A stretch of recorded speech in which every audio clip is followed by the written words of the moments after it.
Boa noite a todos. Eu gostaria de conversar com vocês hoje sobre algo muito, mas muito básico. E no momento que a gente vive, eu acho essencial olharmos para isso. Todo mundo olha para fora, busca uma solução nos cientistas, né? Mas agora que paramos tanto, o ser humano se encontra em sua verdadeira face, conflituoso, cheio de angústia, medo. E eu gostaria de discutir com vocês a raiz de tudo isso, aonde isso se forma e por que nossa sociedade é conflituosa, porque ela é o reflexo desse interior do ser humano completamente confuso, cheio de ansiedade, angústia. E todas as coisas que criamos, comunismo, capitalismo, todas as coisas, o esquerda, a direita, nada nos soluciona o problema humano. Estamos aqui há milhares de anos tentando achar uma solução e ela nunca, nunca pode vir de fora, porque é o interior do ser humano o problema. Então vamos analisar muito friamente qual é o solo que a nossa sociedade caminha, da onde todas as coisas crescem. Primeiro, eu acho essencial a nossa ideia sobre o universo, sobre o que estamos fazendo aqui, sobre o que é isso aqui tudo. Para mim, há dois grandes mitos que permeiam nossa sociedade e nos levam toda a nossa concepção de vida. O primeiro, talvez o mais antigo, seja o mundo como um artefato. O mundo como algo criado, como algo feito, como se faz uma cadeira, como o carpinteiro faz uma cadeira, um ceramista faz um vaso. Não é à toa, talvez, que nesse mito o pai de Jesus Cristo é um carpinteiro. Então, é importante olharmos isso. Qual é essa ideia? Então, esse mundo feito por alguém. E esse alguém é um monarca. Esse alguém é um rei. Rei dos reis, senhor dos exércitos. Que tem um plano para isso tudo. Ele fez baseado num sentido que ele sabe. E que ele deixa algumas pistas para as pessoas, mas na verdade ninguém sabe direito o que ele quer. Né? É o mistério dos planos dele. E ele é o monarca. E você é um cara que foi feito por ele para cumprir os desejos do plano dele. Esta é a ideia de um Deus, então, que está numa sociedade piramidal e que dele emana todas as coisas.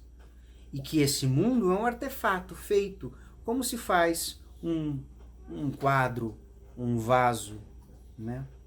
E como um artefato, nós somos talvez a última parte da criação em que Deus olhou para a criação e falou, faltando alguma coisa, e criou o ser humano a partir de um barro, exatamente como um artefato, e deu o sopro da vida. Então nos tornamos conscientes.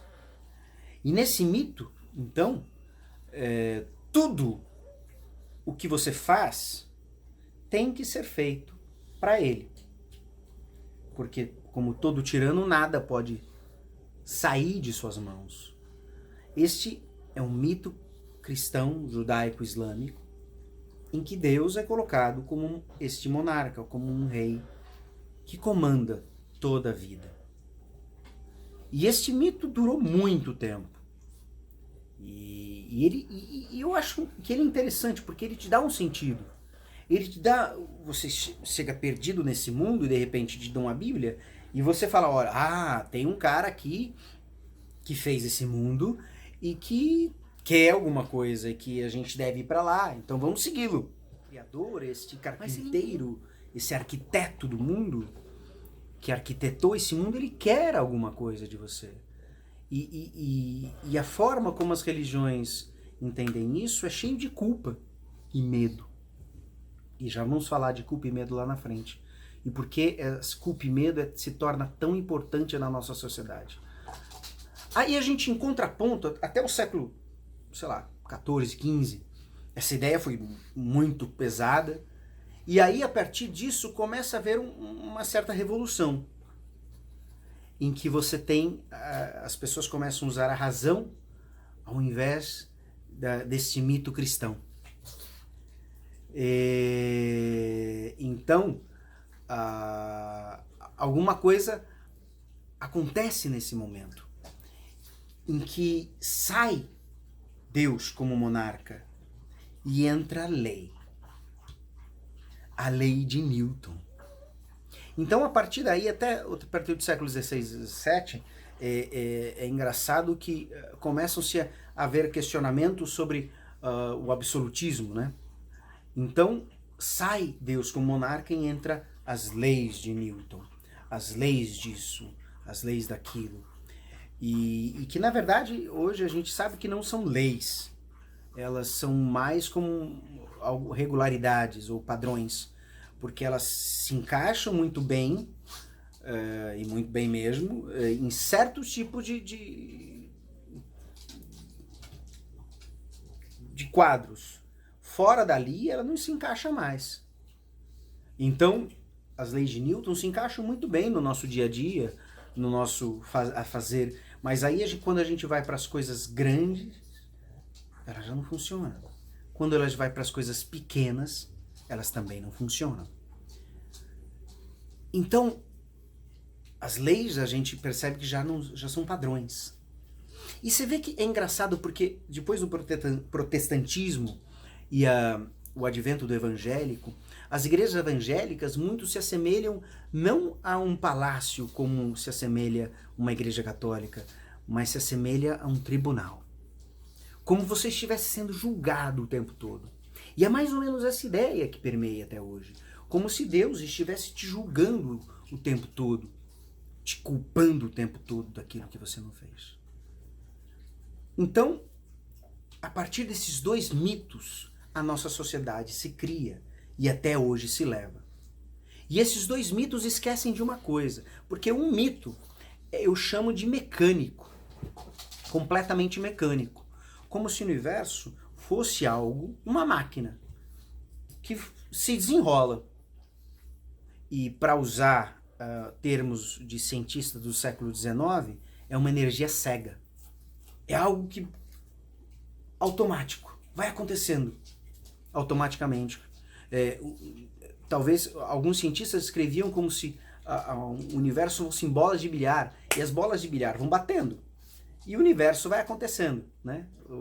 Os átomos como bola de bilhar, elas vão batendo, vão se chocando e vai acontecendo. Isso era muito comum e muito entrou em vigor até pouco tempo atrás. Hoje a gente tem uma outra ideia desse universo full automático ou mecânico, né? Então, essas duas coisas tornaram o homem completamente separados da natureza. E esse problema de um universo automático nos faz com que nós estejamos sempre em guerra, em conflito com a natureza. Nós temos que subjugar a natureza. Nós estamos separados dela, não somos parte dela. Tanto é que muita gente fala, eu quero curtir a natureza, e vai para o meio do mato. E não encontra a natureza em si mesmo, porque nós estamos completamente separados da natureza. Não achamos que somos a natureza. Então nós subjugamos a natureza. Nós transformamos a natureza em algo mais útil, porque a natureza é cheia de algo inútil e que nós transformamos ela. Então, no mito, estamos separados porque somos um artefato de alguém que tem um plano. No outro mito, somos um pedaço de uma máquina, de uma engrenagem, completamente sem sentido e sem razão alguma. Até fazendo um paralelo com Freud dizia da libido, que era o desejo completamente cego, né? E é mais ou menos, vem ao encontro da ideia desse século XIX que achava que o universo é uma energia cega, que ia completamente sem sentido por aí. Então, deixo com vocês essas duas reflexões para a gente daqui a pouco retomar essa ideia. Num lado, um universo onde temos um Deus como um rei, como um monarca.